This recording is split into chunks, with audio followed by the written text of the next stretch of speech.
Good evening mga kapuso!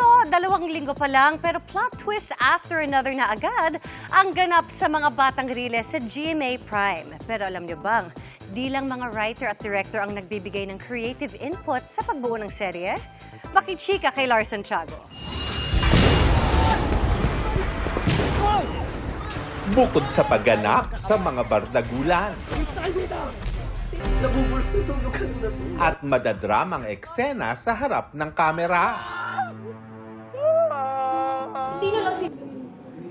todo rin ang ibinuhos ni Miguel Tan Felix para mag-share ng creative inputs kaugnay ng kwento ng mga batang riles. Sumasama pa siya sa meeting ng staff.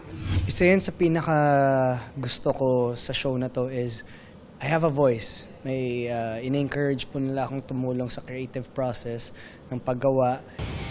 Ipinagmamalaki rin ni Miguel ang magandang samahan sa set.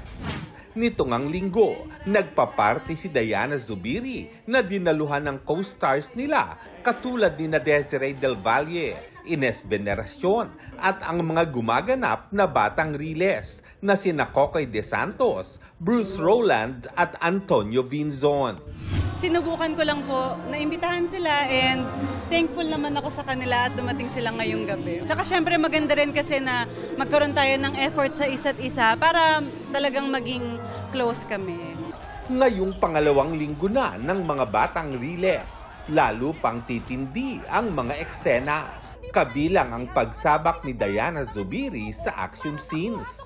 Magkakaroon din ng mga laking pagbabago sa buhay ng mga taga-riles. Lahat po ng nangyari po sa amin, iba-iba po hugot ng buhay namin.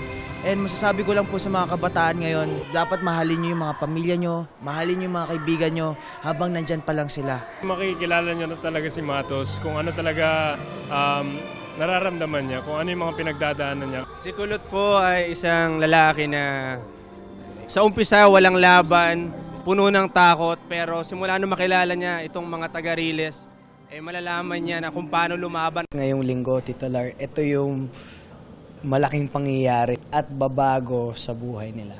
Sobrang laki ng part ng story na to na kailangan hindi nila ma-miss to.